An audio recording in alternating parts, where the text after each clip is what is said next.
Bismillahirrahmanirrahim. Assalamualaikum warahmatullahi wabarakatuh. Alhamdulillahirrahmanirrahim. Wassalatu wassalamu ala asyrafil anbiya'i wal mursalin sayyidina Maulana Muhammadin wa ala alihi washabihi ajma'in. Amma ba'du. Pemirsa Al-Baja TV dan juga sahabat radioku yang dimuliakan Allah SWT, bagaimana kabar Anda di pagi yang penuh berkah ini? Semoga Allah senantiasa memberikan kesehatan kepada kita semua, menjauhkan kita dari segala bala, bencana, wabah, penyakit dan sebagainya. Dan semoga Allah terus memberikan kemudahan untuk urusan kita dunia dan akhirat kita, insyaAllah. Alhamdulillah, di kesempatan 28 Rajab 1441 Hijriah ini atau bertepatan dengan tanggal 23 Maret 2020 kami kembali dapat menemani Anda dalam acara rutin kita belajar bareng bersama Buya dan Umi.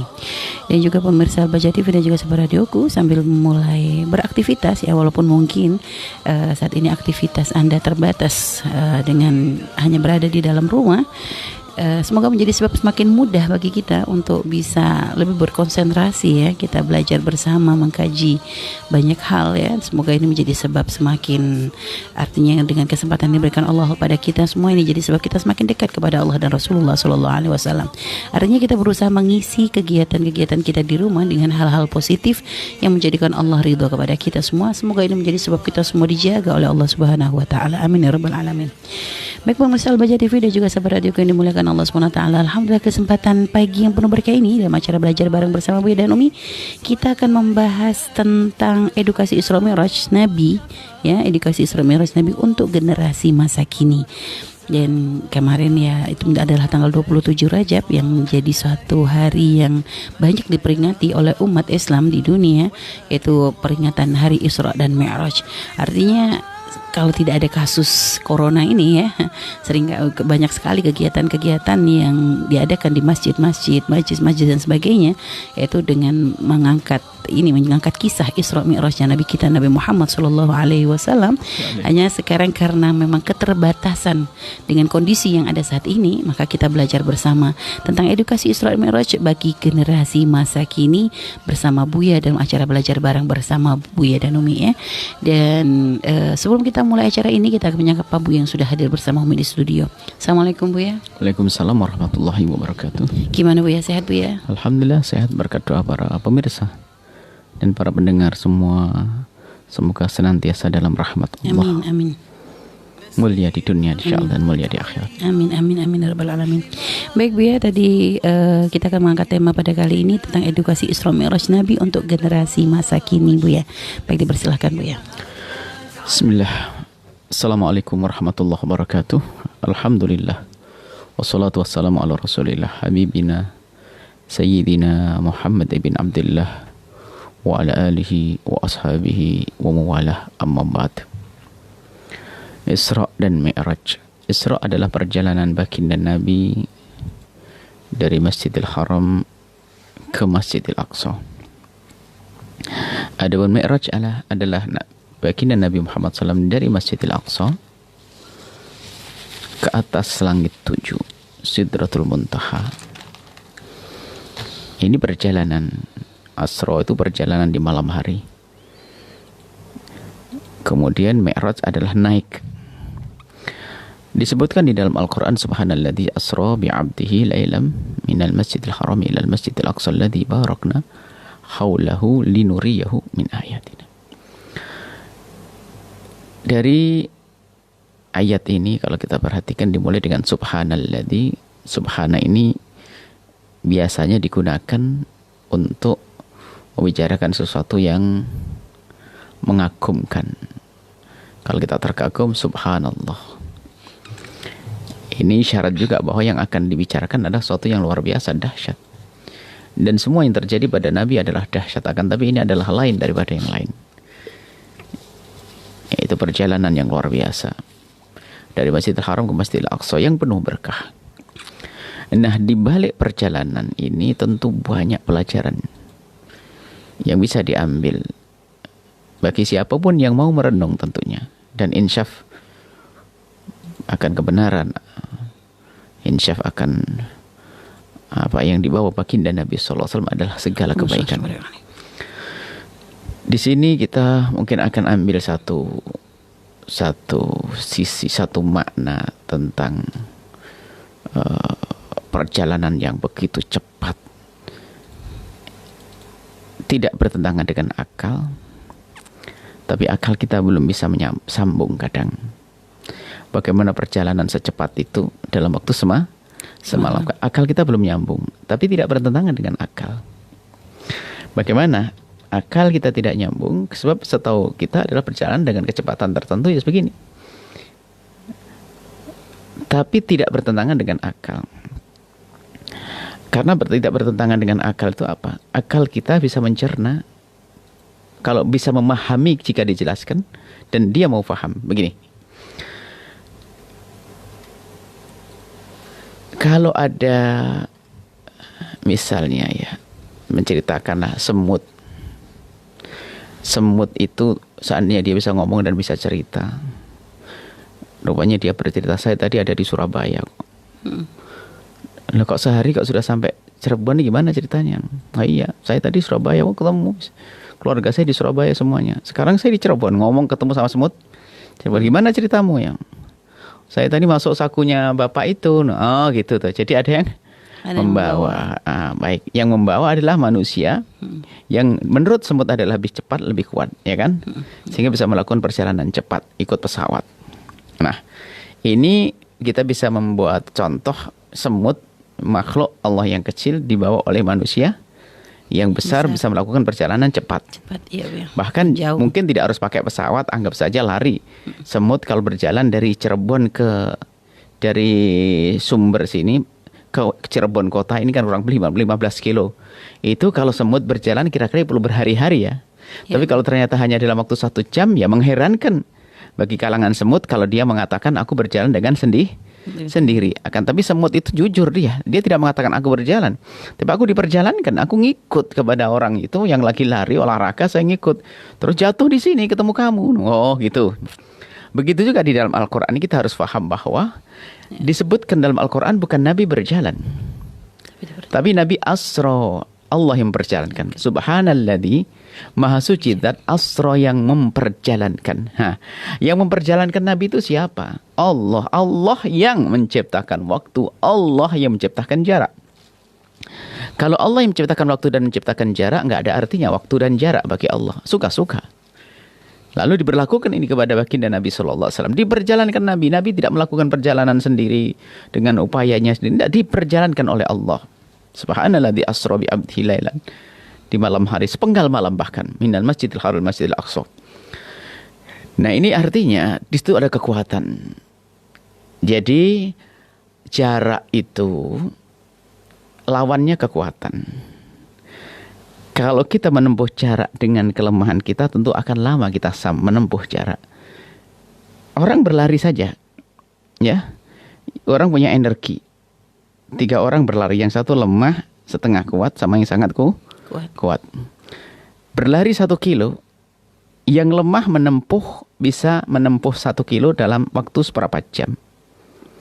Tapi yang agak kuat itu bisa 5 menit. Tapi yang sangat kuat bisa 5 menit. Jadi kekuatan inilah yang akan mengurangi jarak. Semakin lemah semakin lambat. Nah, ini kekuatan apa yang bisa menembus, menerobos waktuan, jarak antara Masjidil Haram dengan Masjidil Aqsa? Kekuatan Allah. Ini di kalangan manusia saja kekuatan. Lihat, pesawat semakin kuat melaju maka semakin cepat, kan gitu. Pesawat, jet dan sebagainya. Dari masa ke masa kan ada perubahan. Mulai dari helikopter, ada pesawat, kemudian sampai ada jet, kan begitu ya. Ada roket. Ini roket semakin kuat maka semakin pendek. Semakin pendek waktu yang diperlukan untuk menempuh jarak tersebut. Nah, ini bicara tentang kekuatan makhluk, bagaimana dengan Khaliq Jalla Jalaluh. Baik. Nah ini adalah kalau kita cerna begini semakin mudah. Bahasanya, perjalanan tidak usah diragukan perjalanan Nabi semacam itu. Makanya ahli iman tidak pernah bertanya. Saya tidak bakar ahli iman bertanya. Akan tapi lihat, orang-orang yang tidak beriman meragukan ini semuanya. Bukan permasalahannya ini. Tidak bisa diajak berpikir seperti itu. Karena memang tidak ada iman. Tidak ada iman kepada baginda Nabi SAW, ya meragukan, jangankan kok hal-hal yang semacam ini. Hal-hal yang ternyatanya jelas-jelas di matanya saja belum tentu bisa mengimani. Artinya apa? Kita tidak berurusan dengan orang yang tidak mengimani Isra Mi'raj. Kita hanya bicara dengan orang yang beriman kepada Isra Mi'raj. Baik. Kemudian Subhanalladzi asra bi 'abdihi lailan minal masjidil haram ila masjidil aqsa alladzi barakna haulahu linuriyahu min ayatina. Nah, di balik perjalanan Isra Mi'raj ini ada hal kejadian-kejadian yang luar biasa, di antaranya ya ini. Terobosan-terobosan teknologi ini semakin mendekatkan pemahaman kita tentang kisah-kisah Isra Mi'raj. Berita-berita kecepatan teknologi dan sebagainya. Ini kan dulu nggak ada pesawat perjalanan ya, nah, sekarang ada pesawat. Jadi semakin hari semakin gampang ya ternyata. Ini urusan manusia. Bagaimana dengan yang menciptakan manusia? Urusan bepergian Surabaya Jakarta bisa begitu mudahnya. Kalau dulu dari Cirebon ke Jawa Timur perlu sampai waktu berapa? 14 jam. Sekarang bisa 1 jam saja, ada pesawat di Kertajati. Kan begitu.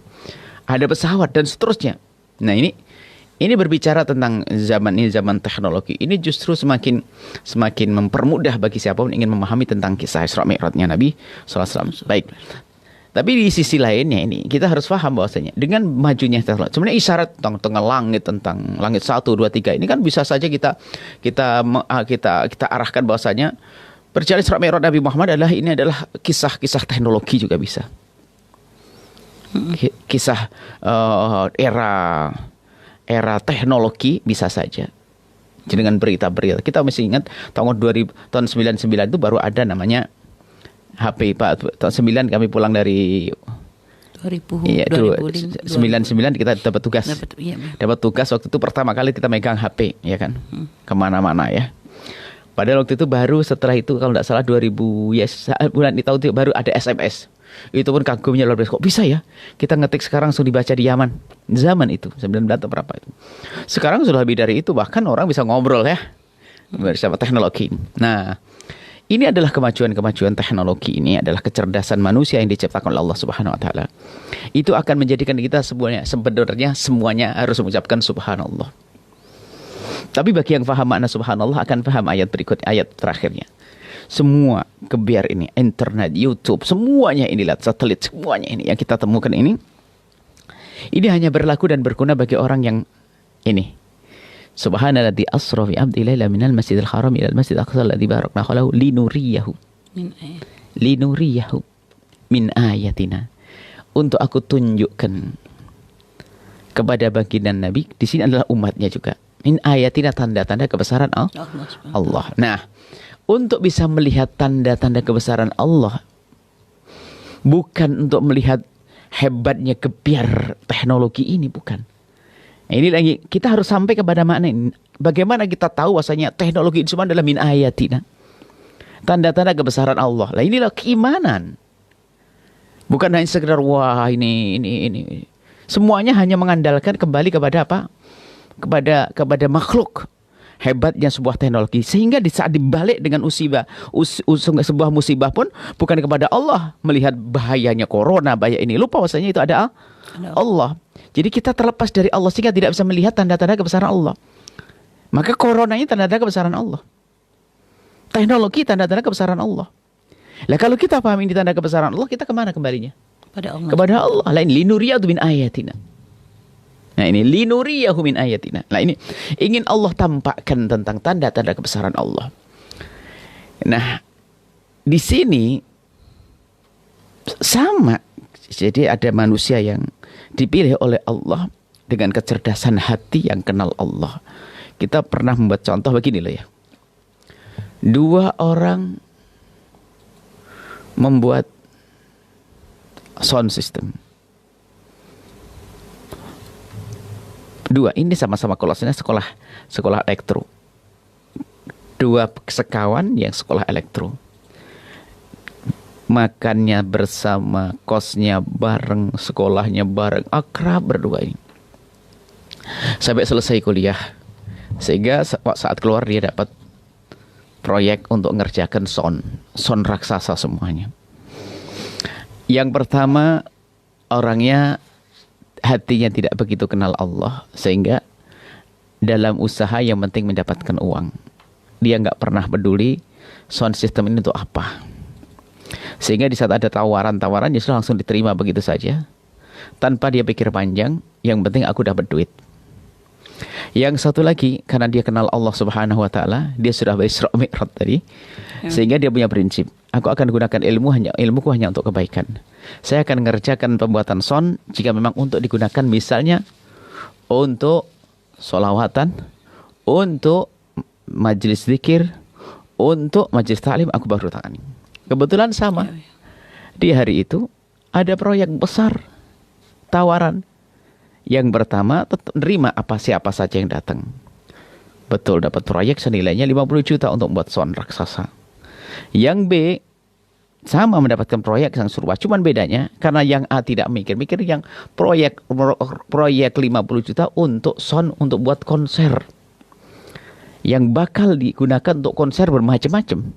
Yang joget tidak menutup aurat, segala macam. Sudah nggak peduli dia, yang penting dapat duit. Yang satu lagi, hanya berprinsip untuk kemuliaan. Sholawat, untuk taklim, untuk dakwah, oke. Akhirnya betul. Karena diseleksi, rezeki Allah kan tidak akan kemana. Rezeki Allah sudah dijatah. Sama-sama hari itu dia dapat proyek, si A nomor 1, si A dapat proyek, si B dapat proyek. Dia ngerjakannya bareng, belanjanya ke Glodok sana sama. Belanja ke Glodok sama, peralatannya semuanya sama. Pulangnya juga bareng sama naik mobil. Kemudian ya ini ngerjakannya pun kadang-kadang pinjam ini bisa sama, sampai semuanya jadi. Tapi buahnya di mana? Buahnya adalah si B setiap saat mendapatkan pahala, si A setiap saat mendapatkan dosa. Lah ini permasalahannya adalah kita ini bisa tidak melihat tanda-tanda kebesaran Allah. Ya, kalau orang selalu ingat Allah, lah inilah pentingnya. Urusan Isra Mi'raj itu adalah wilayahnya iman yang harus kita tekankan. Bukan sekedar akal-akalan. Enggak, iman, wilayah iman yang harus mengimani ini semuanya. Jadi dengan keimanan kepada Allah, kepada Rasulullah ini akan membimbing kita untuk bisa melihat tanda-tanda kebesaran Allah. Nah, kalau kita kembalikan kepada semua yang ada pada kita, kita punya HP. HP ini sama, yang buat terserah siapa. Apakah dibuat di Cina atau di Australia, di Jepang atau dibuat di Indonesia. Namanya handphone. Yang menjadi masalah bukan itu. Yang megang siapa? Dipegang oleh Anda seorang wanita yang solehah. Dipegang oleh Anda seorang laki-laki yang soleh. Maka HP itu bagi Anda adalah ternyata juga tangga untuk menuju Allah Subhanahu wa taala. Anda gunakan untuk apa HP? Komunikasi dengan keluarga yang pertama. Kalau harus melihat YouTube pun YouTube yang baik-baik, tidak pernah digunakan yang jelek. Dan semuanya karena Anda kenal, Anda bisa melihat ini tanda kebesaran Allah yang bisa Anda gunakan untuk kebaikan. Maka bergunalah handphone Anda untuk kebaikan. Tapi yang satu lagi ini menjadikan kesempatan untuk memuaskan hawa nafsunya dengan HP-nya bermacam-macam. Nonton yang tidak-tidak dan macam banyak yang dilakukan dengan itu semua. Padahal HP-nya sama. Kuotanya juga sama per bulan. Habisnya sama. Cuman bedanya yang satu adalah kenal Allah, dia telah berisra mi'raj. Yang satu tidak kenal Allah. Maka kalau kita ingin membawa kisah Isra Mi'raj kepada kita saat ini adalah bagaimana kita menyadari bahwasanya bagaimana kita bisa melihat apa yang Allah berikan dan yang terjadi pada kita semuanya. Teknologi dan semacam ini menjadi sebab kita bisa melihat tanda-tanda kebesaran Allah Subhanahu wa taala. Jadi ini langsung ingat kepada Allah, itu yang istimewa. Kami bersyukur sekali dengan tim yang menjadikan dakwah semakin luas. Tim IT, tim media, semuanya. Ini adalah termasuk golongan orang-orang yang bisa melihat tanda-tanda kebesaran Allah. Mereka bisa saja menggunakan ilmunya di mana saja. Dan juga mendapatkan sesuatu karena ilmu kok. Tapi karena mereka adalah orang yang kenal Allah Subhanahu wa taala, menggunakan ilmunya untuk dakwah. Padahal dia mengerjakan hanya saat ini saja. Coba seperti ini saja dari stasiun radionya, televisinya, YouTube-nya, semuanya. Berapa ribu orang yang mendengar ceramah hari ini? Ini namanya manusia pilihan. Di Mekah kan banyak manusia, tapi kenapa yang dipilih Nabi Muhammad? Ya itu pilihan Allah. Sudah mau pilihan Allah, ya sudah pilihan Allah. Maka berharaplah Anda untuk menjadi pilihan Allah. Dan berusaha Anda untuk menjadi pilihan Allah. Gitu. Di antara kita juga banyak orang yang punya ilmu multimedia, ada punya ilmu ini. Banyak orang punya ilmu, tapi tidak semuanya terbawa hatinya untuk kemuliaan. Maka dari mimbar mulia ini, kami ajak. Bagi yang punya ilmu ini, ilmu multimedia khususnya, pertelevisian, radio dan sebagainya, mari bergabung. Anda lihat bahwasanya itu tanda kebesaran Allah yang harus Anda gunakan untuk meluncur menuju Allah Subhanahu wa taala. Kita ceramah saat ini, lihat saya duduk di kursi, tapi berapa ribu yang dengar. Bukan hari ini akan diabadikan, terus dikopi besok, dilihat lagi dan dilihat lagi. Berapa pahala yang akan didapat untuk semua yang bekerja ini? Karena berapa banyak yang didapat? Maka yuk Anda semuanya, kebetulan ini ya, dari tim Al-Bahjah ini kewalahan masalah urusan tim. Mulai tim radio, kita banyak stasiun radio di mana-mana. Televisi kita harus besar dan SDM harus banyak program yang harus kita hadirkan. Maka jadilah Anda orang-orang yang mengenali tanda-tanda kebesaran Allah. Berarti Anda orang yang telah di-Isra Mi'rajkan oleh Allah, mulia, dipilih oleh Allah untuk menjadi orang yang kenal Allah, melihat tanda-tanda kebesaran Allah. Baginda Nabi diperlihatkan tanda-tanda kebesaran Allah sepanjang perjalanannya. Maka kita pengikut Nabi harus sepanjang hidup kita adalah melihat tanda-tanda kebesaran Allah. Dengan apa? Dengan menyambungkan apa yang Allah berikan kepada kita kepada Allah Subhanahu wa taala. Ini saya bicara tentang teknologi, tentang media dan sebagainya. Kalau saya ini harus saya terima kasih kepada semuanya. Maka Anda yang punya keahlian dalam media, bergabunglah dengan Anda. Jangan Anda gunakan untuk kemaksiatan. Kalau Anda termasuk YouTuber, maka jadilah YouTuber yang bakal disanjung oleh Nabi Muhammad. Jangan hanya ingin viral saja lalu melakukan suatu hal-hal yang tidak baik, berbohong dan sebagainya. Tidak. Kenal Allah dan Rasulnya. Jadilah Anda orang yang faham tentang tanda-tanda kebesaran Allah, yang ngerti ayat linuriyahu min ayatina. Dan semuanya. Jadilah Anda orang yang faham tanda-tanda kebesaran Allah. Tanda kebesaran Allah luas, tak berbatas. Ini hanya kita bicara teknologi ya tadi, tentang media. Ini satu saja. Ini sebuah contoh.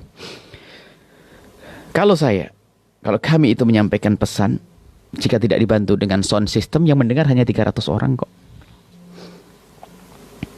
Tapi di saat dibantu oleh tanpa sound, menjadi 3.000 sampai 30.000 orang mungkin. Tapi di saat disambung dengan media-media semacam ini, tak tahu berapa juta. Bukankah ada video kita sampai nonton 3 juta, 2 juta? Kan begitu? Ini artinya apa?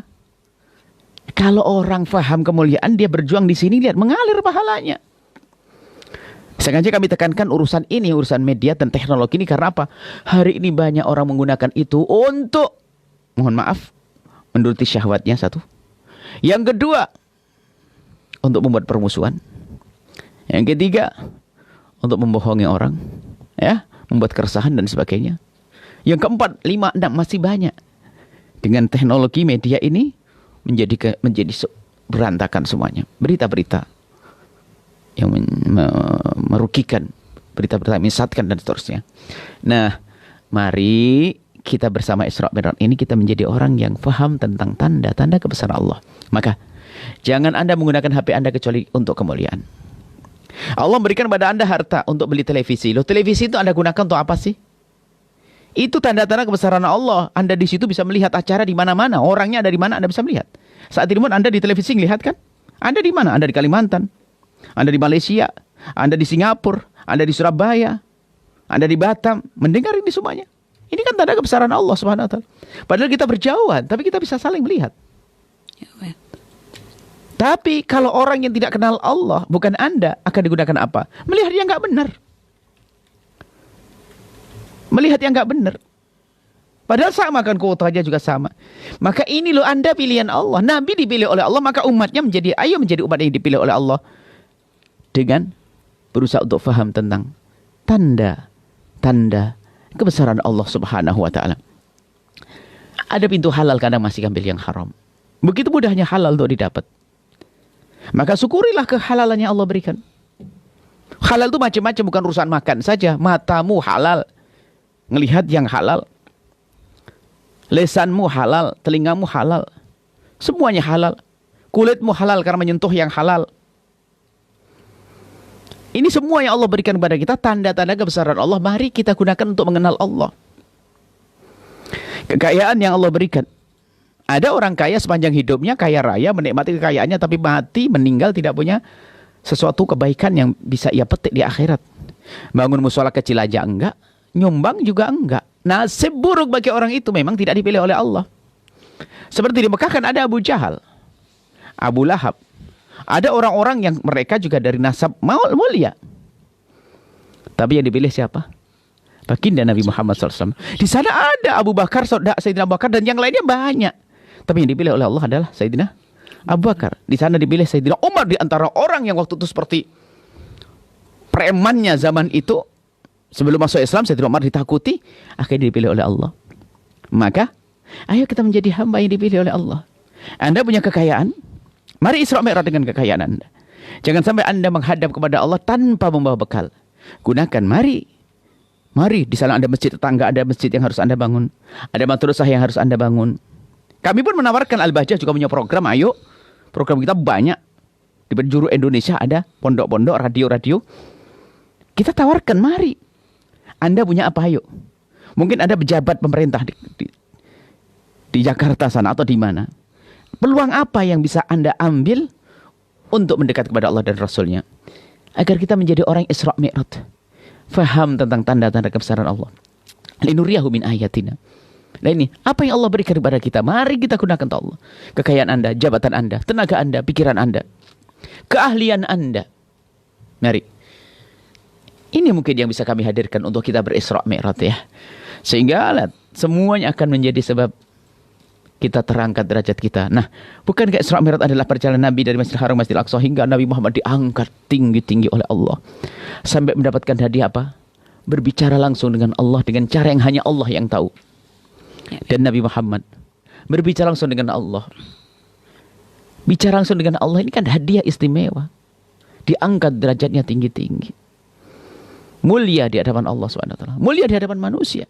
Itulah baginda Nabi Muhammad SAW.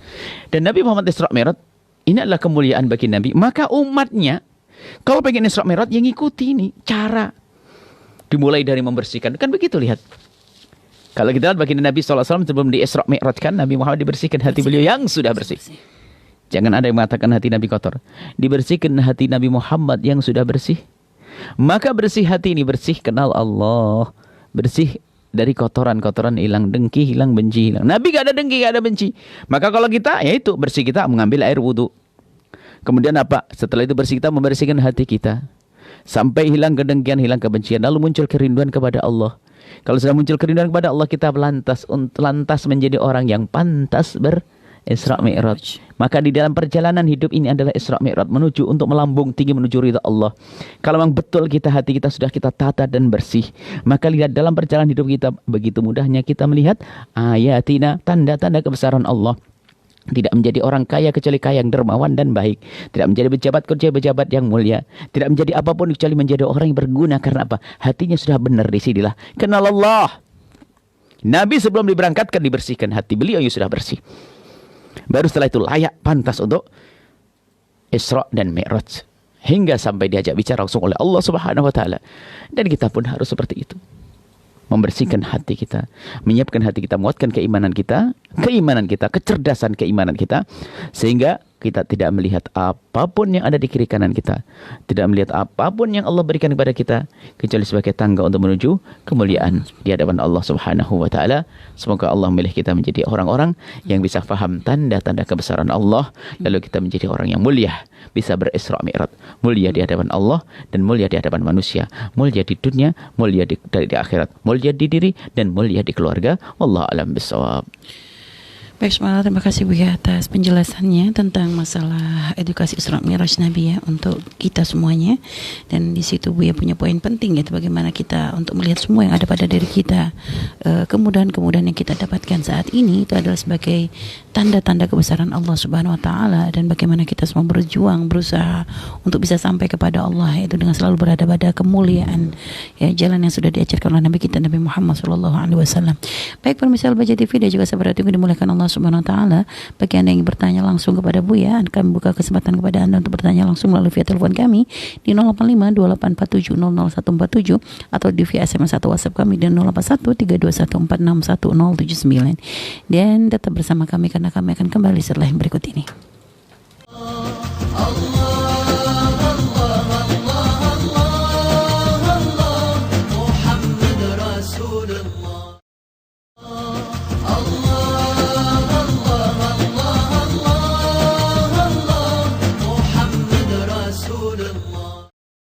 para calon sekalian dan pengembangan dakwah Al-Baja Senang Sumber, dan masih bersama kami dalam acara belajar bareng bersama Buya dan Umi. Dan tema kita kali ini adalah edukasi Isra Mi'raj Nabi Muhammad SAW untuk generasi masa kini. Dan tadi Buya sudah menjelaskan dengan panjang lebar ya hikmah yang bisa kita ambil dari perjalanan Rasulullah SAW ketika beliau berisra dan Mi'raj. Maka sekarang kita bisa mengikutinya dengan cara yang tadi sudah Buya ajarkan, yaitu terus menyambungkan setiap langkah-langkah kita, apapun yang kita temui, apapun yang kita rasakan, ini untuk semakin dan kita gunakan untuk cara kita untuk semakin dekat kepada Allah SWT. Itu termasuk apa yang Allah berikan kepada kita dari kelebihan-kelebihan yang kita miliki, maka kita gunakan untuk kita bisa sampai kepada Allah SWT. Baik, kita akan mulai menjawab pertanyaan yang sudah banyak masuk Bu ya. Ada pertanyaan yang sudah bergabung melalui via WhatsApp, dan bagi tadi kami buka kesempatan yang ingin bertanya melalui via telepon, bisa bergabung sama kami di 085284700147. Baik, kita jawab pertanyaan yang sudah bergabung melalui via WhatsApp Bu ya. Assalamualaikum warahmatullahi wabarakatuh. Waalaikumsalam warahmatullahi wabarakatuh. Allahumma shalli ala sayyidina Muhammad wa ala ali sayyidina Muhammad. Allahumma shalli ala sayyidina Muhammad wa ala ali Buya dan Umi yang semoga selalu dalam lindungan Allah, amin. Izin bertanya, apa perbedaan penggunaan subhanallah dan masya Allah dalam kehidupan sehari-hari Buya? Apakah benar untuk sesuatu yang bagus atau kita kagumi penggunaan yang benar adalah mengucapkan masya Allah bukan subhanallah? Syukran, terima kasih Buya. Intinya di dalam kita melihat sesuatu yang dahsyat agar tidak lupa kepada Allah, mengembalikan semuanya kepada Allah, sehingga bisa jadi kita mengucapkan masya Allah, subhanallah, atau la ilaha illallah. Karena hendaknya apa yang kita saksikan dari semesta ini bisa membawa kita kepada Allah. Sehingga kalau para kekasih Allah mengatakan mara'ina syai'an ala waraitu fihi. Jadi para kekasih Allah, orang yang kenal Allah, tidak melihat sesuatu kecuali yang dilihat adalah Allah. Maka melihat sesuatu yang menakjubkan menjadi subhanallah atau masya Allah. Nah, seperti itu adalah yang layak dan itu biasa. Dan kalau kita lihat rasa-rasa kagum yang dicontohkan adalah ya seperti itu. Rasa kagum gak ada sesuatu mengucapkan subhanallah, maha suci Allah yang telah menciptakan itu semuanya. Sehingga dalam Al-Quran sesuatu yang mengagumkan biasanya dimulai dengan subhanallah, subhanalladzi asra, dan seterusnya. Jadi seperti itu. Masya Allah sama. Dan sebenarnya nggak ada aturan khusus ya Bu. Nggak ada. Memang itu semuanya adalah untuk menunjukkan kalau kita ada kekaguman. Ini kan kehendak Allah yang luar biasa menciptakan semuanya seperti Karena itu. ada sebagian orang yang kadang menyalahkan gitu. Nggak perlu. Bagaimana menyalahkan? Yang menyalahkan itu yang nggak benar, yang nggak zikir. Wong sudah menyebut nama Allah kok masih disalahkan. Terus Anda pengennya apa? Iya. Jangan biasa mudah menyalahkan seseorang. Yang mengatakan itu nggak tepat. Bagaimana nggak tepat? Bagaimana tidak tepat? Anda baca subhanallah tidak tepat bagiannya. Dan dari contoh-contoh firman Allah sendiri kan seperti itu ada. Kalau sesuatu yang dasar dimulai dengan subhanallah, kan begitu. Baik. Iya, Bu ya. Jadi ada sebagian orang itu yang enggak tahu dari mana begitu mudahnya menyalahkan seseorang. Kalau kita berzikir, menyebut nama Allah dalam keadaan apapun, kan dia mau qu'udu ala junubihim, dalam keadaan baring duduk, ingat kepada Allah Subhanahu wa taala. Ini kan termasuk cara untuk mengingat Allah. Punya kebiasaan baik bisa menjawab sesuatu menjadi subhanallah, masya Allah, tabarakallah. Ini seperti itu. Iya. Dan bukankah Nabi juga yang mengajarkan kalau kita bersesuatu dengan menyebut nama Allah sambil mendoakan dan berdoa seperti itu. Jadi memang ada biasa ini memang kita kan sekarang ada budaya viral, budaya ini. Jadi sesuatu yang sudah memang tidak istimewa, maksudnya bukan paling benar, akan tapi tidak sebuah kesalahan. Kita tidak perlu deh kalau bukan sebuah kesalahan lalu kita anggap sebagai kesalahan ya. Kalau ada orang zikir tidak pada tempatnya saja, asalkan tidak melanggar syariat, ya nggak ada masalah, kan gitu saja. Cuman setelah itu kita arahkan yang benar, hendaknya berzikir seperti ini itu. Jadi jangan gampang menyalahkan, nggak tepat dah ini tuh. Yang bernama Allah kok nggak tepat bagaimana? Semuanya baik kebaikan. Kita perlu tahan hati kita gampang nyalain orang. Iya, Bu. Memang ada yang tepat, misalnya setelah habis sholat baca zikir ini. Tapi kalau setelah habis sholat saya baca surat Yasin, boleh enggak? Ya boleh saja. Dosa ya enggak dong, baca surat Yasin kok dosa itu bagaimana? Cuman sebaiknya setelah sholat itu baca istighfar, subhanallah, alhamdulillah, kan itu namanya pengarahan. Enggak usah mengatakan itu salah. Mana ada kesalahan? Namanya zikir sunnah kok. Cuman yang terbaik ini loh, gitu loh. Yang tepat ini loh, begitu. Jadi tolonglah budaya gampang menyalahkan orang itu kita hindari. Itu sebenarnya berangkat dari kesombongan kita, menganggap dia yang paling benar. Itu kan bermasalah. orang-orang seperti itu. Wallahu a'lam bishawab. Waalaikumsalam. Baik. Dan juga seperti pengalaman Bu ya, ketika kita diaman dulu gitu Bu ya, pernah ada satu kawan yang ditimpa musibah, meninggal, ada keluarga meninggal, lalu kita mengucapkan ya bertakziah gitu, tapi ternyata keluarga itu mengucapkan alhamdulillah gitu Bu ya. Satu hal yang dulu mungkin sempat kita bikin kaget gitu, duh alhamdulillah dapat meninggal bilang alhamdulillah gitu Bu ya. Sehingga kadang ya itu makanya artinya subhanallah, berarti memang zikir itu bentuknya memang luas banget gitu ya, karena memang itu tadi seperti yang tadi Umi sampaikan, kadang ada sedikit masalah penulisan salah, disalahkan ini semua, jadi itu kan yang membuat seorang jadi banyak bingung. Betul, ya. kita tidak tahu waktu dia mengucapkan alhamdulillah, mungkin dia ngeliat ayahandanya meninggal dalam husnul khotimah, alhamdulillah. Ya, Dia dalam keadaan seperti itu, nggak tahu, makanya selagi zikir oke lah. itu ya. Selagi zikir, selagi itu kalimat kebaikan. Yang perlu kita tegur, kita ingatkan yang ngomong kotor, mencaci, mengolok itu. Ini kok Anda ini orang sudah ngomong yang baik masih diributkan. Kadang-kadang masalah nulis insya Allah dengan bahasa Indonesia, insya sama Allah ini salah semuanya. Ini dari mana itu menyalahkan? Memang tulisan Latin bukan bahasa Arab. Kalau bahasa Arab salah, ya itu pun disalahkan, perlu dibenarkan kalau caci. Ini sudah tulisan Latin, in atau sya, Allahnya gede atau kecil. Kalau ini salah, ini. Kalau ini insya Allah itu artinya mengatur Allah atau bagaimana? Iya. Atau membuat Allah menciptakan Allah, artinya dari mana arti itu menciptakan Allah insya Allah? Ke bahasa Arab insya Allah itu ya insya Allah. Kalau menciptakan ansya bukan insya. Itu kan kita bahas dulu waktu itu. Ada sebagian itu nulis menjadi wah ini ribut ini kan insya Allah tulisan Latinnya gimana gini ini salah. Kenapa kamu menyalahkan? Wong tulisan Latin yang bukan tulisan Arab. Iya. Nggak ada kesalahan di situ, hanya masalah kurang tepat mungkin lah. Tapi kalau saya menyalahkan ini berbahaya gini sebab artinya menjadi menciptakan Allah, nggak ada itu. Kalau dalam bahasa Arab yang ansya Allah itu ada fa'ilnya, ansya'a yunsi'u insya'an, baru Allah, ansya'a fa'ilnya siapa. Kalau orang salah tulis insya Allah, ya nggak ada masalah. Karena maksudnya jelas. Maksudnya sudah jelas ya, insya Allah. Cuman biasanya itu menjadi saling menyalahkan, sehingga apa? Jadi tidak enak, ini disalahkan jadi bingung, mau nulis saja jadi bingung. Nah itu tidak seperti itu. Mari kita yang enak. Baik, ya, semoga selagi biasa model mencari-cari kesalahan orang, kok sok pinter dan sebagainya, ini juga penyakit baru lagi itu yang membahayakan kita semua. Allah alam. Baik, terima kasih Bu ya atas jawabannya, dan kepada yang bertanya semoga bisa memahami apa yang bisa sampaikan ya. Dan selanjutnya Bu ya, tadi ada pertanyaan dari sahabat kita di Hong Kong. Assalamualaikum warahmatullahi wabarakatuh. Bu ya mau bertanya aturan waktu sholat berbuka puasa dan imsak, apakah ikut waktu Indonesia atau Hong Kong Bu ya? Baik. Terima kasih. Soalnya waktu berbuka biasanya nunggu Indonesia berbuka. Biasanya di Indonesia berbuka puasa jam 6 maghrib. Terus di sini bukanya jam 7 dan imsaknya di sini lebih awal. Terima kasih Bu ya. Baik. Orang berbuka dan sholat, orang puasa dan sholat adalah mengikuti tempatnya masing-masing. Kapan fajar sodik itu terbit, waktu pagi tiba, subuh tiba, itulah waktunya Anda berhenti dari makan sahur. Kemudian kapan matahari terbenam di kotamu, ya itulah saatnya waktu maghrib. Jangan ikuti negerinya orang, ya seperti itu. Jadi itu ikut mataharimu sendiri. Jangan ikut matahari Indonesia. Di Hong Kong ya di Hong Kong, sudah gitu. Jadi ini sudah, itu nggak ada perbedaan. Kalau dalam ini nggak ada perbedaan di antara ulama, satu pun nggak ada perbedaan. Kecuali ulama yang salah kalau itu. Nggak ada. Jadi ikut di mana Anda menemukan matahari terbenam. Ikut di mana Anda menemukan fajar sodik. Fajar sodik itu waktu subuh tiba. Fajar ada dua, fajar kadhib, fajar sodik. Yang kadhib adalah yang dusta, adalah melambung ke atas, itu belum subuh. Setelah itu dia akan menghilang, redup, kemudian muncul yang di ufuk timur merata. Itu namanya fajar sodik. Itu waktu subuh tiba, berarti waktu sahur sudah berhenti. Imsak. Kemudian setelah itu terbenamnya matahari di saat hamparan itulah, di saat hamparan rata, kemudian matahari terbenam, atau di laut itu kelihatan terbenam. Tapi kalau di balik gunung-gunung jangan dianggap terbenam, itu tertutup sama gunung.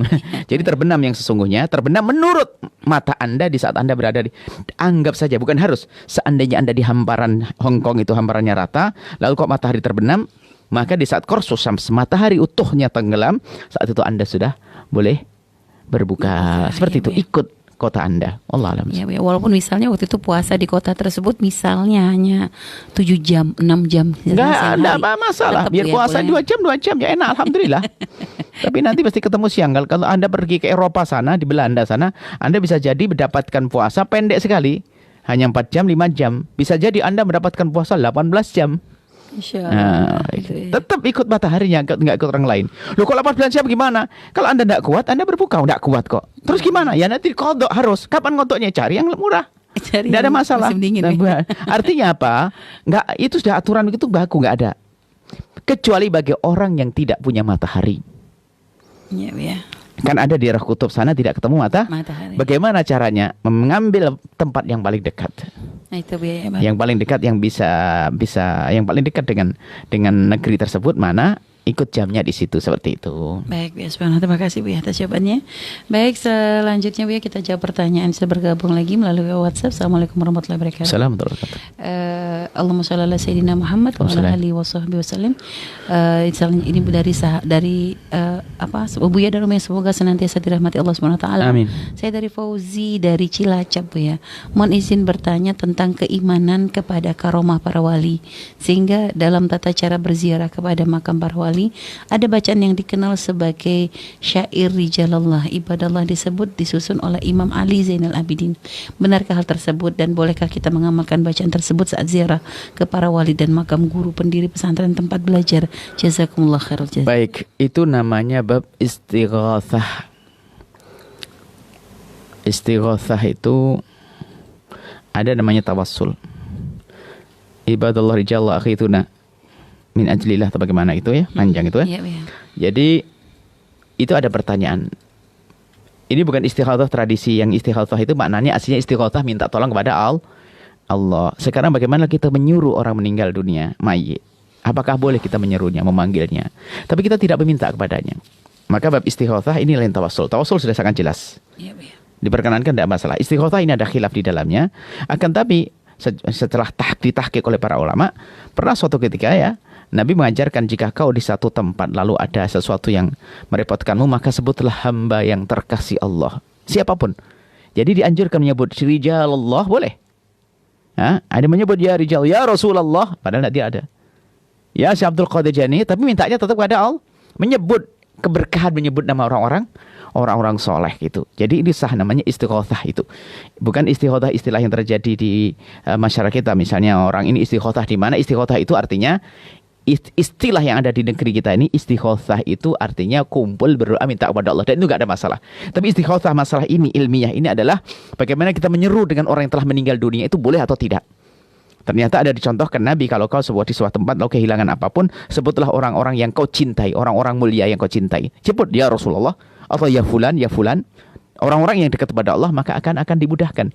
Maka dari inilah celah ini adalah masalah khilafiyah sesungguhnya. Yang tidak mau istighatsah semacam ini nggak ada masalah.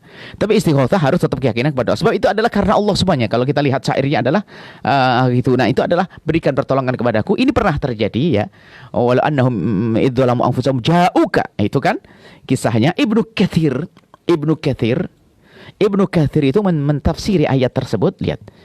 Tidak, biasanya Ibnu Katsir kalau mentafsirkan memberi alternatif A, B, C, D. Tapi dalam hal itu Ibnu Katsir langsung membuat satu kisah, menyebutkan sebuah kisah satu orang yang datang ke kubur Nabi lalu mengatakan ya Rasulullah istasqil ummatik fa innahum halaku. Jadi minta kepada Nabi langsung. Istasqi. Mintalah hujan ya Rasulullah li ummatik fa innahum halaku. Mereka hancur. Mereka pada kekeringan. Nah, akhirnya apa? Ini Ibnu Hajar kisah semacam itu. Tapi yang nggak setuju istighatsah mengatakan itu adalah disusupkan Ibnu Hajar dan sebagainya. Ternyata tidak, kisah itu diulang di dalam Al-Bidayah Nihayahnya Ibnu Hajar, dia di tahun ke-17 kisah itu terjadi lagi. Itu disebutkan cerita. Kalau memang Ibnu Hajar salah menulis, kalau Ibnu Katsir salah menulis, tidak akan terulang dua kali. Iya, iya. Ini menunjukkan bahasanya menyebut orang-orang terkasih Allah yang telah meninggal dunia adalah bukan sesuatu yang sampai mutlak itu adalah haram ya. Itu adalah masuk wilayah khilaf, tapi tetap kami himbau ya. Kalau kami himbau ya, selagi itu khilaf ya, kalau Anda menghindar juga tidak masalah. Tapi kalau Anda melihat orang yang seperti itu, tidak perlu Anda katakan salah. Karena apa? Dia tidak minta. Tapi lihat mintanya ya Rasulullah istasqil ummatik. Bukan ya Rasulullah atini. Ya Allah Rasulullah berikan kepada kau, tidak. Tapi istasqil ummatik. Ya Allah mintakan hujan untuk umatmu. Sampai yang ada yang tertidur kemudian adrik orang tadi bahasanya sampaikan kalau dia sudah dikabul Allah gini. Nah ini disebutkan oleh Ibnu Katsir di dalam tafsirnya, walau annahum idzalamu anfusahum ja'uka fastaghfirullah Rasulullah wajadullah tawwabur rahim. Itu ada. Ya. Walau annahum idzalamu anfusahum, di situ berat salah datang. Kemudian masalah-masalah ini tolonglah kalau Anda menemukan orang yang mengkritisi itu memang masalah khilaf, masalah istighotsah tadi. Itu masalah istighotsah, masalah ilmiah istighotsah dan tawassul. Tawassul sendiri, istighotsah sendiri. Beda. Kalau tawassul kita minta kepada Allah dengan membawa orang yang dicintai oleh Allah. Kalau ini tidak menyeru kepada orang yang memanggil ya Rasulullah, ya Abu Bakrin, ya Umar, ya Uthman. Jadi sudah biasa di kalangan kita istighotsah, tapi kita tidak pernah minta kepada mereka, tidak mintanya kepada Allah atau mintakan aku kepada Allah. Ini khilaf di kalangan para ulama, maka selagi ini masalah khilaf, hindari caci maki, hindari olok mengolok. Gitu bahasan secara ilmiah. Seperti itu, wallahu a'lam bishawab. Baik, subhanallah Bu ya. Terima kasih Bu ya atas jawabannya, dan selanjutnya kami buka kesempatan bagi yang bertanya langsung kepada Bu ya. Anda bisa bergabung bersama kami melalui via telepon kami di 085 2847 00147. Selanjutnya ada pertanyaan lagi. Assalamualaikum warahmatullahi wabarakatuh. Assalamualaikum. Allahumma shalli ala sayyidina Muhammad, Allahumma shalli salim barik alaihi wa ala sahbihi. Buya dan Umi yang dirahmati Allah, amin. Izinkan kami untuk bertanya, ada keponakan ya seorang muslimah menikah dengan pria non muslim dan ia pun mengikuti ibadah-ibadah kedua agama tersebut. Maka bagaimana sikap kami dan bagaimana ia jika ia berassalamualaikum, apa harus dijawab? Mohon penjelasannya Buya, dan bagaimana nasib orang tuanya yang sudah meninggal, apakah akan mendapatkan siksa yang berketerusan di akhirat Buya? Terima kasih. Pertama, Anda harus tarik kembali dengan kelembutan, dengan cara yang baik, seperti dia tertarik kepada suaminya dengan cara yang lembut dan baik, dengan rayuan dan sebagainya. Anda harus berupaya. Paling tidak upaya Anda untuk membawa dia kembali adalah untuk keselamatan diri Anda sendiri. Sebab kalau Anda membiarkan, berarti tidak ada cinta di hati Anda. Selagi Anda tidak punya cinta, tidak ada iman. Kalau tidak ada iman, Anda sendiri yang rugi. Maka di saat ada saudara yang seperti itu, maka berusahalah, berkorbanlah untuk mengembalikan dia. Satu, kalau tidak berhasil, itu bukan urusanmu. Hidayah dari Allah. Tapi yang penting Anda berusaha. Sampai kapan? Sampai Anda wafat atau dia wafat. Nggak ada batas terakhir. Baik, kemudian apa tadi pertanyaannya? Kemudian kalau mengucapkan assalamualaikum, mengucap salam, Anda bersopan santun dengan mereka tetap. Kalau masuk mengucap salam adalah masalah mudah. Ini kita juga jangan pakai keras-keras amat. Tinggal waalaikum, jawab begitu. Anda jawab waalaikum, assalamualaikum, dia mengucapkan assalamualaikum, begitu saja. Kalau dia mengucapkan assalamualaikum, Anda jawab waalaikum. Bahkan kalau Anda niatkan waalaikumsalam, Anda maknakan salam, semoga Anda niatkan adalah hidayah. Semoga dia kembali kepada Allah Subhanahu wa taala. Adapun yang terakhir apa tadi? Berinteraksi itu tadi Bu ya. Bukan apa yang ada orang tuanya akan terus masalah orang tua ya. Kalau orang tua ikut andil di dalam menjerumuskan misalnya, selama ini tidak pernah mengontrol dia, tidak pernah mendidik dia, tidak pernah mengarahkan dia, maka dia mendapatkan bagian. Tapi kalau sudah diatur oleh orang tua, ditata, diarahkan, tapi ternyata dia masih belot, nggak mau patuh, nggak mau dengar, orang tua tidak kena apa-apa. Yang penting sudah usaha. Maka inilah pentingnya sebuah pendidikan yang benar. Baik, ya. Kalau sudah orang tua mendidik dengan benar, ternyata anaknya balelo, kisah Nabi Nuh dengan putranya Kan'an. Ya kan sudah dididik, tapi nggak mau, ya sudah. Hidayah kan dari Allah Subhanahu wa taala. Ya. Semoga anak kita dijaga oleh Allah. Amin, amin. Ahli iman. Amin. Bertemu kita di dunia dan bertemu dengan kita nanti di surga. Allahu a'lam bishawab. Amin. Baik Bu ya. Tapi Bu ya, jika ternyata sudah diingatkan Bu ya, hanya saja masih tidak mau berubah. Sudah kita coba untuk mengambil hatinya, tapi tetap saja dengan pernikahan yang salah tadi Bu ya. Apakah boleh ketika kita mungkin memutus silaturahmi sebagai bentuk untuk pendidikan atau bagaimana Bu ya? Sebetulnya memang begini, kalau orang murtad, memang orang murtad itu secara fikih kan tidak terhormat. Jadi kita memberikan makan pun haram, memberi minum haram. Tapi ternyata sebelum mengatakan itu harus ada marhalah coba. Kita coba dan kita coba untuk dibawa kepada kebaikan. Dan kalau memang sudah nggak mau, ya sudah. Artinya semacam itu, karena dia sendiri nggak mau diselamatkan. Dia memilih jalannya. Sebab murtad tidak, bahkan kalau orang meninggal dunia, orang murtad itu nggak dikuburkan, ada masalah, dikasihkan anjing. Kenapa? Dia orang yang merendahkan dirinya dengan kemurtadannya. Tapi kita sebagai juru dakwah atau sebagai orang yang punya iman membawa dulu dong kepada kebaikan.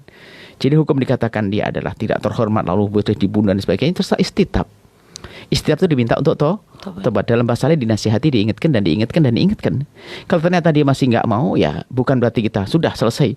Adapun menghajar atau mendiamkan dan seterusnya, jika itu cara yang tepat, mungkin dia adalah orang yang ekonominya lemah ikut kita.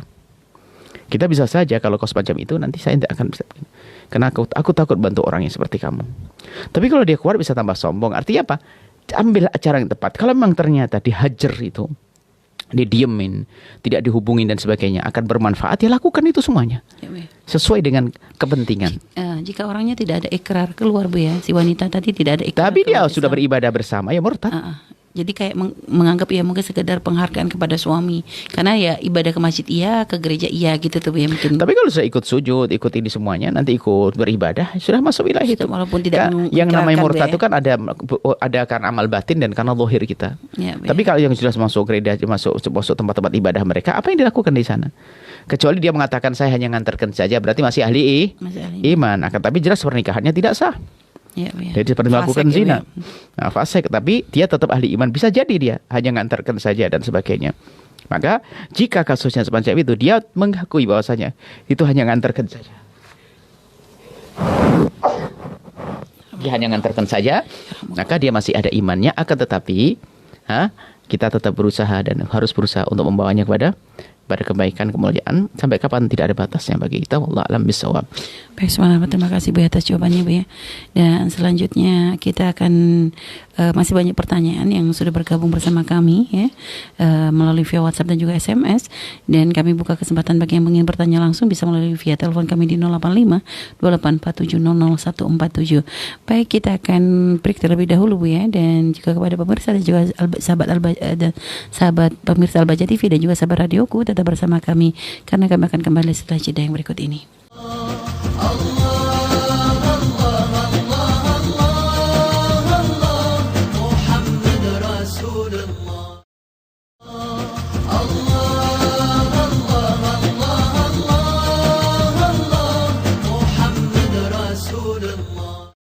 Masih dibaca Roskan dari Lembaga Pengembangan Dakwah Al-Baja Sedang Sumber, dan masih bersama kami dalam acara belajar bareng bersama Buya dan Umi, dan tema kita kali ini adalah edukasi Isra dan Mi'raj Nabi Muhammad SAW untuk generasi masa kini.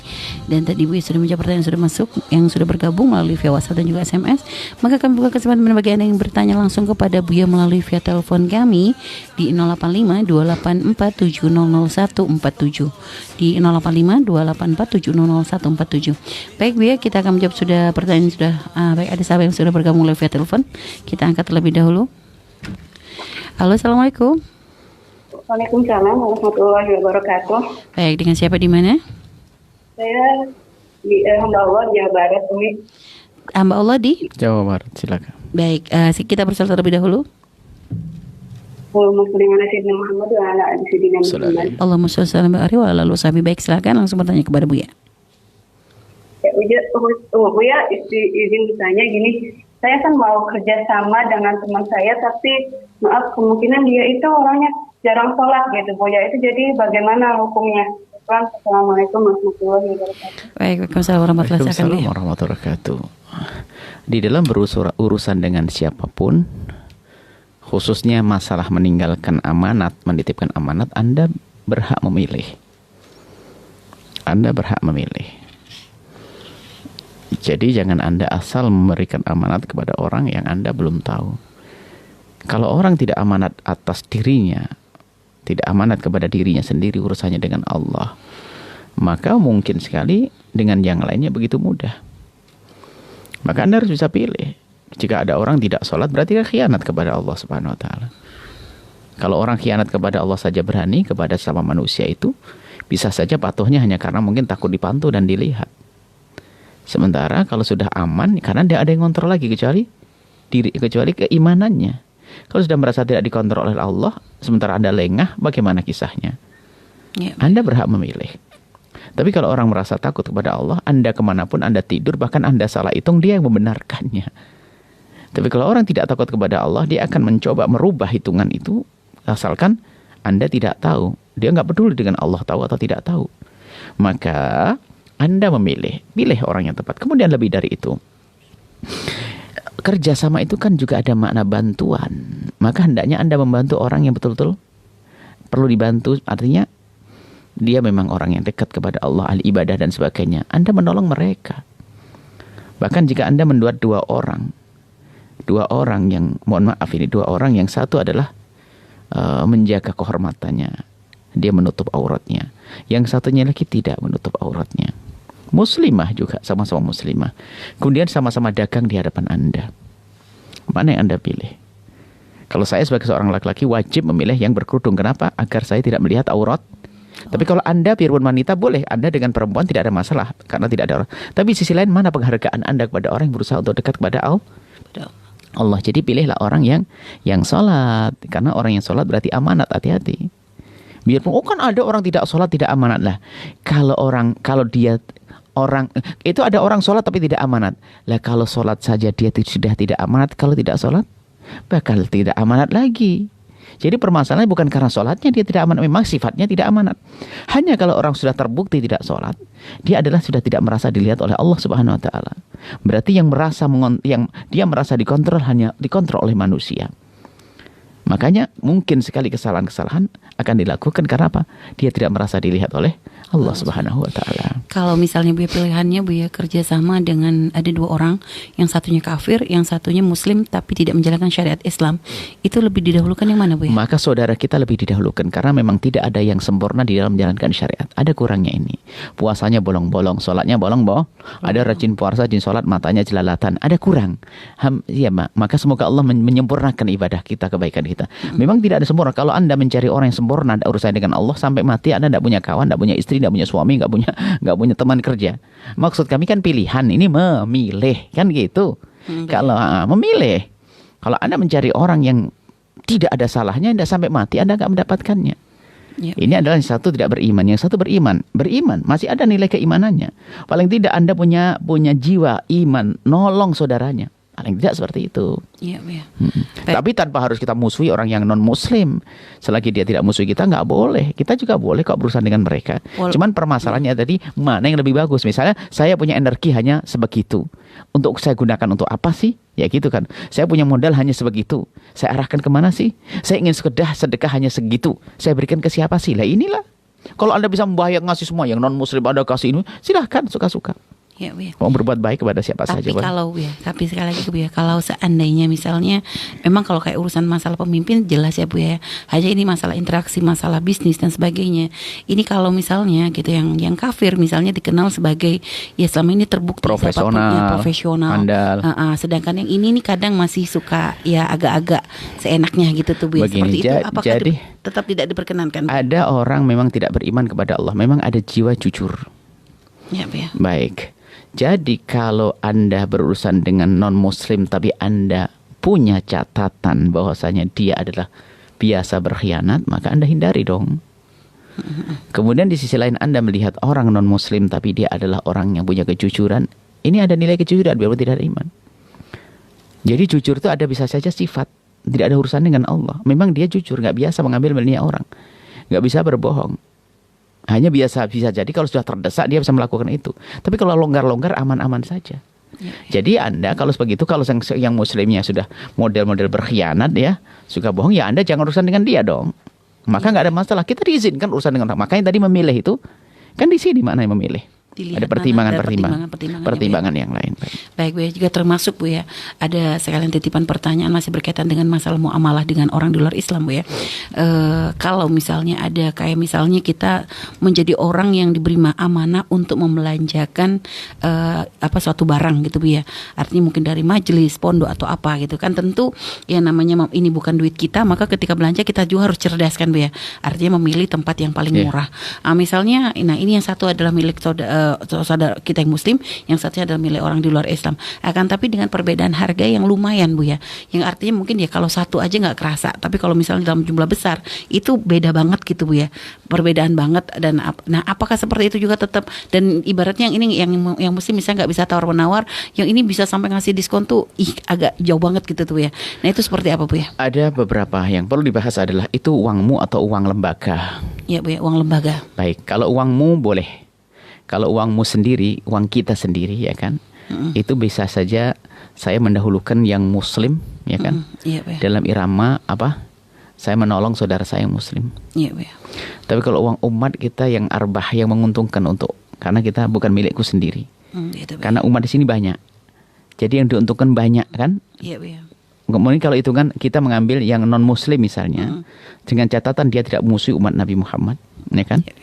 Ya, tidak musuh umat Nabi Muhammad, ya kan? Tidak musuh syaratnya. Tapi kalau ada tokonya ada diindikasi ke sana musuh umat Muhammad, Anda tidak perlu ke sana. Ya. Hati-hati. Kalau wajar tetangga kita kan boleh kita. Tapi harganya murah dan dia baik-baik, nggak ada masalah, nggak ada masalah kita. Yang selama ini yang kita warning itu kan yang toko-toko, bisnis-bisnis, produk-produk yang diindikasi adalah urusan dengan orang yang memusuhi Islam, itu yang jangan.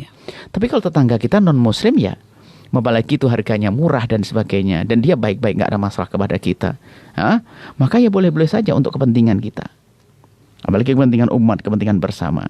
Cuman harganya sama, kita masih pentingkan orang yang di luar itu yang akan dipertanyakan.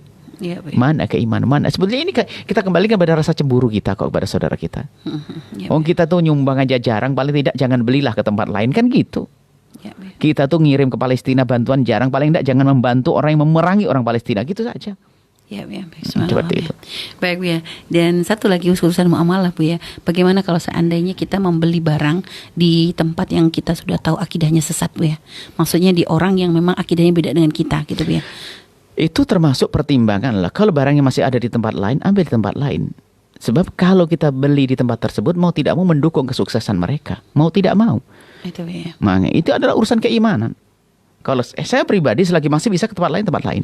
Kalau pilihannya antara kafir dengan orang yang beda ini, Bu, ya, beda akidah, Bu, ya. Kalau kafir yang tidak memerangi kita, kalau beda akidah memerangi kita, ya nggak usah kita ngambil beda akidah memerangi kita. Beda Jadi, akidah. mending yang kafir, Ya karena tidak memerangi. Karena kalau beda akidah itu adalah kesesatan, bahkan mungkin ada kemunafikan di dalamnya. Itu, ya, Nah, ini berbahaya sekali kan. Kalau memang memerangi, memusuhi kok Islam, memusuhi kelompok kita. Ya. Tapi orang kafir, dia kafir hanya belum dapat hidayah, dia sebenarnya mengakui kebaikan Islam. Tapi kalau sudah dia itu memusuhi, kan pada zaman Nabi ada yang memusuhi. Pada zaman sahabatnya munafik dan orang-orang yang berkumpul ini membuat kerusakan. Sampai Sayyidina Umar mau sa'aqta'unuqah, ya Rasulullah izinkan aku penggal lehernya. Oh tidak, dia akan gini-gini. Ada orang semacam itu. Dia adalah orang mengaku dirinya adalah beriman. Tapi Nabi tidak mau berurusan dengan orang semacam itu. Tapi Nabi ternyata menggadekan diriknya, pedangnya kepada orang Yahudi yang tidak ada masalah. Itu, ya, baik. Nah, yang kita wanti-wanti adalah mau kita berurusan dengan sebuah toko yang indikasinya di ujungnya sana. Biarpun toko ini adalah karena toko ini sekarang toko sewa, toko miliknya saudara kita Muslim. Tapi ujungnya adalah kepada orang-orang yang menyusui Islam, itu harus kita hindari. Seperti itu. Baik, subhanallah, ya. Terima kasih, Bu, atas jawabannya, Bu, ya. Dan yang selanjutnya ada pertanyaan dari hamba Allah Subhanahu wa taala. Dari hamba Allah di Jawa Barat, Bu, ya. Assalamualaikum warahmatullahi wabarakatuh. Semoga Bu, ya, dan sekeluarga sehat selalu, amin. Bu, ya, ingin bertanya, sekarang lagi marak-maraknya virus corona, Bu, ya. Jika ada seorang yang dia bekerja di daerah yang rawan virus corona dan lalu dia pulang kampung asli ke kampung aslinya, tapi pas pulang kampung ini malah disuudoni sama warga kampung, Bu, ya, bahwa dia membawa virus dari daerahnya yang dia bekerja, padahal dia nggak sakit apa-apa, cuma warga kampung nggak mau dekat-dekat sama dia, Bu, ya. Yang ingin ditanyakan gimana agar tidak suudon, agar warga kampung nggak suudon sama dia, dan juga gimana sikap dia yang disuudoni oleh warga kampung itu, Bu, ya. Kita semuanya perlu namanya sadar. Anda yang baru datang sadar, warga kampung sadar, ya kan? Ya, Bu, ya. Artinya kita yang sadar bagaimana? Kalau memang kita yang baru datang itu wajar, karena kita datang dari negeri jauh, kita masuk karantina dulu kan petunjuk begitu kan, petunjuk kesehatan. Ya saya sebagai orang yang baru pulang ya sadar dong, jangan langsung masuk baru ke kampung. Ya kan, saya sesuai dengan petunjuk. Kita ada salah satu anak kita yang baru keluar negeri kan, anak-anak kita sendiri, akhirnya setelah pulang di karantina 15 hari, ya nggak ada masalah. Demi kebaikan semuanya, sampai hari ini nggak masuk pondok. Ini wajar saja, bukan disuudoni, memang begitulah. Kita tidak perlu seperti itu. Suudon, bukan suudon. Ini memang aturan medisnya semacam itu, karena dia dari tempat yang rawan virus datang ke sini, karantina dulu, kalau sudah terbukti bersih, maka baru boleh masuk. Nah, kita punya anak juga situ, berdakwah di luar negeri, Setelah itu pulangnya pas rame-ramenya begini. Padahal dia nggak ada masalah, nggak ada apa-apa. Tapi di kantor nggak boleh ketemu istrinya, nggak boleh ketemu ini, nggak boleh. Berapa hari? 15 hari, 2 minggu. Baru setelah terbukti aman baru boleh. Itu wajar, nggak ada masalah. Justru jangan kita yang suudzon sama masyarakat. Ini kebalikannya, saya balik ini. Jangan Anda suudzon sama masyarakat. Sebab memang gaungnya begini yang disuarakan. Gimana nggak suudzon? Bukan suudzon, memang waspada. Tinggal yang perlu ditata hatinya orang yang baru datang, kan begitulah. Kalau semuanya nyadari ya nggak ada masalah. Sudah di karantina mana? Pindah aja ke rumah mana yang jauh dari lingkungan dulu, diamankan. Kalau sudah 15 hari aman, sudah pulang, selesai. Jujur Anda ini, jujur. Semuanya perlu jujur, gitu saja selesai. Baik ya. Subhanallah. Baik Bu ya, subhanallah. Baik, terima kasih Bu ya atas jawaban-jawabannya. Dan sebenarnya masih banyak banget Bu ya pertanyaan yang sudah bergabung melalui via WhatsApp, SMS dan juga telepon. Tapi dikarenakan waktu maka tidak memungkinkan bagi kita untuk bisa menjawab semua pertanyaan tersebut. Semoga di kesempatan yang akan datang kita diberikan kesempatan untuk bisa belajar bersama kembali. Baik Bu ya, sebelum kita akhiri seperti biasa kita tutup dengan kesimpulan dan juga doa Bu ya. Baik, kesimpulannya ayo semuanya berisra mi'raj. Agar bisa melihat tanda-tanda kebesaran Allah. Bersihkan hati Anda, kenali Allah, ridha Allah. Maka saya seru, siapa Anda? Ya. Mari kita bergabung dalam program kemuliaan. Lihatlah kekayaan Anda sebagai tanda kebesaran Allah untuk menuju Allah. Lihat keahlian Anda sebagai tanda kebesaran Allah untuk menuju Allah. Kita punya program dakwah yang banyak. Dari pondok pesantren, sekolah juga ada, media juga ada, bisnis juga ada. Apalagi yang Anda ingin Isra Mi'raj, mari bergabung dalam program kemuliaan. Kami seru semuanya. Dan jangan sampai Anda tertinggal dari program kemuliaan ini. Ini saja yang kami seru. Linuriyahu min ayatina. Agar kita bisa melihat tanda-tanda kebesaran Allah yang Allah berikan kepada kita. Sehingga kita semakin dekat kepada Allah. Benar-benar berisra Mi'raj. Ini saja. Bismillahirrahmanirrahim. Alhamdulillah. Allahumma salli ala Sayyidina Muhammad wa Sayyidina Muhammad. Allahumma ya Allah. Ampuni kami ya Allah. Orang tua kami dan guru-guru kami. Berikan kasih sayangmu kepada kami dan mereka semua. Amin. Ya Allah, jaga kami, jaga keluarga kami ya Allah. Amin. Jaga kami, jaga keluarga kami ya Allah. Anak-anak kami semuanya ya Allah. Amin. Kesehatan mereka, lahir dan batin mereka ya Allah. Amin. Jauhkan kami dari sebab-sebab kehinaan ya Allah. Amin. Kami mohon ya Allah, Engkau maha tahu yang kami lakukan. Amin. Kadang kami menduga baik, tapi kami tidak tahu yang sesungguhnya. Kami mohon ya Allah, jadikan langkah kami yang kami duga baik adalah baik yang sesungguhnya ya Allah. Yang kami ambil ya Allah, langkah kami yang kami anggap baik, jadikan itu kebaikan yang sesungguhnya ya Allah. Dan berkailah dalam langkah-langkah kami ini. Langkah apapun ya Allah. Langkah dalam kehidupan kami ya Allah. Kehidupan pribadi, kehidupan keluarga, kehidupan pesantren, kehidupan umat ya Allah. Kami berusaha ya Allah, tapi yang tahu kebenaran yang sesungguhnya hanya Engkau. Maka kami serahkan kepadamu ya Allah. Bimbing kami ya Allah. Bimbing kami ya Allah. Bimbing kami ya Allah. Allah, jadikan kami hamba yang kenal kepadamu ya Allah, mencintaimu, mencari ridhamu ya Allah. Jadikan kami hamba yang tulus dan ikhlas ya Allah dalam berjuang. Jadikan kami hamba yang tulus dan ikhlas dalam mengabdi kepadamu ya Allah. Dan kami mohon ya Allah, yang sempit rezeki lapangan dengan rezeki yang halal penuh berkah. Yang sakit sembuhkan, yang punya hutang mudahkan kami dalam bayar hutang kami ya Allah. Kami mohon jauhkan kami, keluarga kami, masyarakat kami dari ya Allah petaka yang saat ini kami dengar ya Allah. Itu petaka musibah wabah adalah darimu. Akan terangkat mulia hamba yang mulia, akan rendah yang rendah. Maka muliakan kami ya Allah. Muliakan kami ya Allah. Dan jauhkan kami dari wabah itu ya Allah. Amin. Ya Allah, jauhkan, dan hanya Engkau yang bisa menjauhkan ya Allah. Kami berusaha tapi Engkau yang menjauhkan dengan sesungguhnya. Kami berusaha, Engkau yang menjauhkan ya Allah. Kami berusaha dan Engkau yang menyembuhkan ya Allah.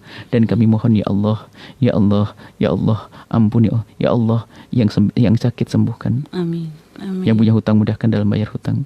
Amin. Wujudkan keindahan dalam rumah tangga kami semua ya Allah. Dengan anak yang soleh-soleh yang dibanggakan oleh kekasihmu Nabi Muhammad. Panjangkan umur kami dalam ketaatan serta sehat walafiat. Berikan kepada kami semua husnul khotimah, mati dalam keadaan iman. Dan kami mohon ya Allah, jadikan ucapan kami di akhir hayat kami kelak saat Engkau hendak mencabut nyawa kami. Kami ingin saat itu ya Allah, hati dan lidah kami mampu mengucapkan kalimat agung dan mulia, la ilaha illallah Muhammad Rasulullah, la ilaha illallah Muhammad Rasulullah, la ilaha illallah Muhammad Rasulullah sallallahu alaihi wasallam. Rabbana atina fid dunya hasanah wa fil akhirati hasanah wa qina adzabannar. Wa sallallahu ala sayyidina Muhammadin wa ala alihi wasallam. Sir al-Fatihah. Bismillahirrahmanirrahim. Baik, pemirsa Al-Baja TV dan juga sahabat radioku dimuliakan Allah SWT. Terima kasih atas kebersamaan Anda selama 1 jam setengah ini. Semoga menjadi kebersamaan membawa manfaat untuk keselamatan dunia dan akhirat kita ya. Dan mohon maaf jika tadi pertanyaan masih banyak belum dijawab. Dan semoga Allah mempertemukan kita dalam kesempatan-kesempatan lain lagi dalam dan semoga terus Allah berikan kemudahan kepada kita untuk terus belajar bersama agar dengan tujuan semakin mendekatkan diri kita kepada Allah dan Rasulullah SAW. Terima kasih dan mohon maaf atas segala kesalahan. Mohon doanya selalu. Kita tutup dengan doa penutup majelis. Subhanakallahumma bihamdika asyhadu an la ilaha illa anta astaghfiruka wa atubu ilaik. Wassalamualaikum warahmatullahi wabarakatuh. Assalamualaikum warahmatullahi wabarakatuh.